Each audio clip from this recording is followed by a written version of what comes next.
Quand Batman travaillait le jour.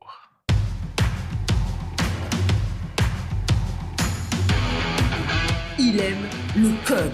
Il faut que la communication soit codée, mais de façon claire et transparente. La rigidité, c'est pas pour nous. Mon nom est Francis Parent-Valquette et vous écoutez le Sandro Show. Mais le plus important, c'est qu'il est bélier. Il y a quelques épisodes, j'ai fait un épisode qui s'appelait « À la rescousse de biscuits » et j'ai fait une petite allusion à Batman, en fait, Bruce Wayne, que le commissaire l'appelait. Et je me suis dit, c'est vrai que c'est peut-être pris un peu hors contexte et c'est peut-être quelque chose que je devrais mettre un petit peu de temps à documenter. Je connais à peu près rien à tous les super-héros. Je connais comme, sincèrement, là, j'ai de la misère à différencier Captain America de Superman. Là. J'exagère à peine. Je connais pas leur pouvoir. Je sais pas quand est-ce qu'ils jouent. Je connais très, très, très peu de choses. Cela dit, il y a quelques jours, il y a eu une publication sur LinkedIn d'Isaël Morin qui parlait un petit peu de la différence entre deux super-héros. Je pense justement c'était Batman et Superman, je ne sais pas trop. Anyway, peut-être Spider-Man. Et comme quoi que tu peux... c'était un petit peu comme du côté branding, c'était bien.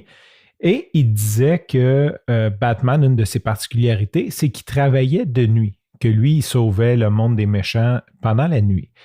Et ça m'a un petit peu percuté parce que j'ai réalisé d'un que je connais rien aux super-héros.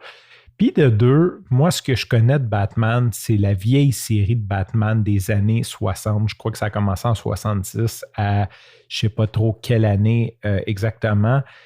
Et c'est délicieux. Donc, moi, j'étais petit, je connaissais rien ou à peu près rien aux super-héros. J'aimais Spider-Man sans trop le connaître parce que j'avais un poster. J'imagine que la combinaison de couleurs rouge et bleu avec, tu sais, comme son look un peu, je pense qu'il y a quelque chose qui plaît beaucoup aux enfants parce que ma fille a trippé sur Spider-Man, mon gars a trippé sur Spider-Man, moi j'ai trippé, c'est comme intemporel, puis je pense que c'est plus le symbole, ce dessin-là est comme juste, il y a quelque chose qui est représentatif pour les enfants, comme les couleurs, je sais pas.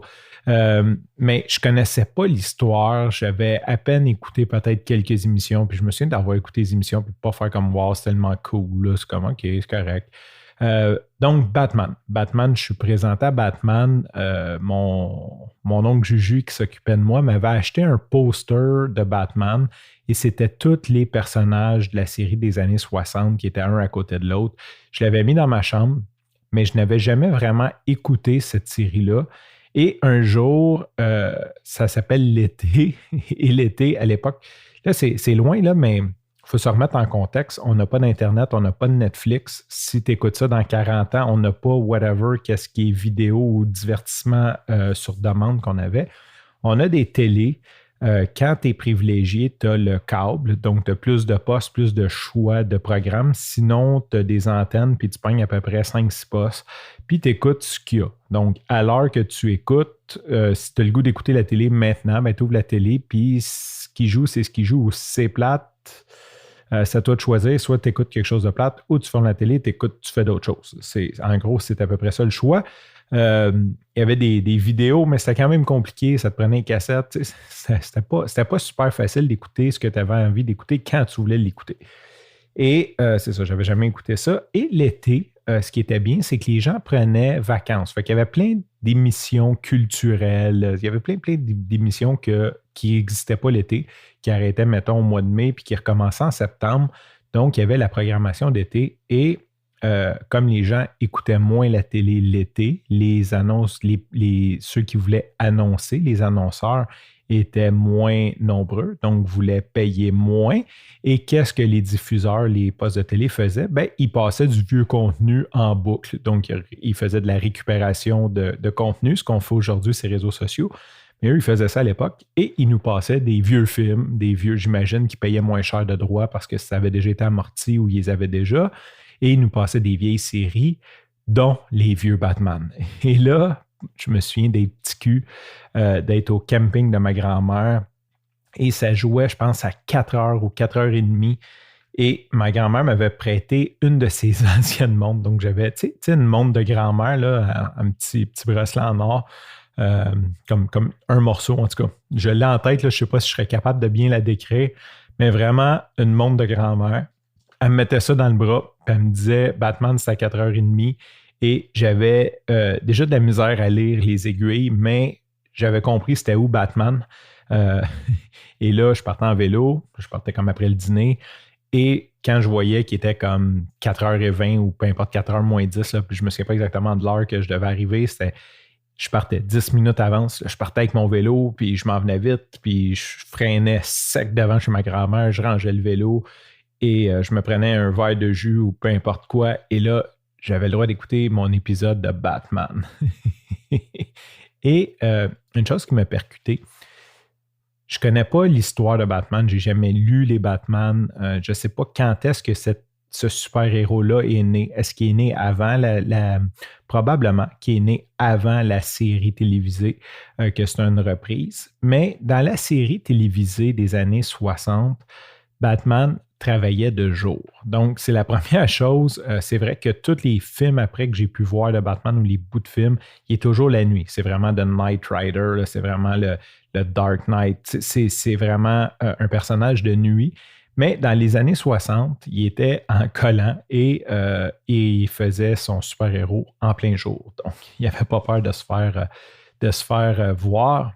Et une chose qui m'impressionnait beaucoup de cette émission-là, c'est que Batman, c'était en fait un riche, Bruce Wayne, qui avait comme une espèce de grosse maison, une espèce de domaine avec, je me souviens pas de son nom, c'est-tu Harold, c'est quoi? Edgar, il y avait une espèce de surintendant de maison, un vieux monsieur, un butler, là, habillé en costard, puis on n'est pas trop sûr s'il sait que Bruce Wayne, c'est Batman aussi, comme qui se change, mais il y a un domestique, une espèce de gérant de maison, parce que la maison est immense. Et c'est pas mal toujours lui qui répond au téléphone puis qui dit à Bruce Wayne. Parce qu'à l'époque, il n'y avait pas de cellulaire, donc il fallait tuer à la maison. Et la joke, c'est qu'on ne sait pas trop pourquoi, mais Bruce Wayne avait quand même beaucoup d'influence vu qu'il était riche. Et le commissaire de police était effectivement nono. On ne fera pas de commentaires là-dessus, mais le commissaire de police n'était pas vite. Fait qu'à chaque fois qu'il y avait un problème, un méchant qui envahissait la ville de Gotham City, il appelait Bruce Wayne pour savoir quoi faire. Fait que là, le commissaire de police, là, il appelait Bruce Wayne et il disait le Joker va attaquer le stade d'auto, je sais pas quoi. Puis là, Bruce Wayne, qui était en fait Batman, disait c'est intéressant. Avez-vous pensé à appeler Batman? Puis là, le commissaire de police était là. Vous avez raison. Il raccrochait et là, il appelait Batman. Et Bruce Wayne avait 2 téléphones l'un à côté de l'autre. Il y avait un téléphone noir qui était pour ses appels personnels et il y avait un téléphone rouge. Aujourd'hui, on appellerait peut-être ça un burner qui allumait rouge, qui flashait rouge. Il y avait le téléphone rouge. Puis ça, c'était le téléphone quand les gens appelaient Batman. En fait, je pense qu'il y avait juste le commissaire qui avait le numéro de Batman. Donc, ça faisait la scène, c'est comme ça. Le téléphone sonnait, Batman disait au commissaire, avez-vous pensé à appeler Batman? Il raccrochait et là, le commissaire signalait le numéro de Batman et tout de suite à côté, il prenait l'autre téléphone, il répondait. Mais ce qui était hot, c'est qu'il ne changeait pas sa voix. Puis moi, j'avais comme peut-être 5-6 ans, puis j'étais là, je sens ma mère, comment ça, il ne le reconnaît pas? Il n'y a même pas, tu sais, il pourrait faire semblant, ouais, si c'est Batman. Non, il parlait vraiment exactement pareil. Puis là, il disait, c'est vrai, OK, on s'en vient. Puis là, il raccrochait. Puis, il y avait une espèce de poteau de pompier qui descendait, il s'en allait à la Batcave, où ce qui était comme son espèce de laboratoire avec tous ses outils, ses bébelles, sa Batmobile, ses véhicules, ses armes. Et il sortait comme par en dessous de la maison avec la Batmobile. Je pense qu'il n'y avait pas de tracker GPS parce que je pense qu'il y aurait quelqu'un qui aurait retrouvé Batman assez vite. En fait, c'était le voisin de Bruce Wayne, puis il y avait beaucoup de choses incongrues dans cette série-là, tu sais, comme la grosseur de Gotham City versus comme les gros crimes qui se passaient. C'était délicieux.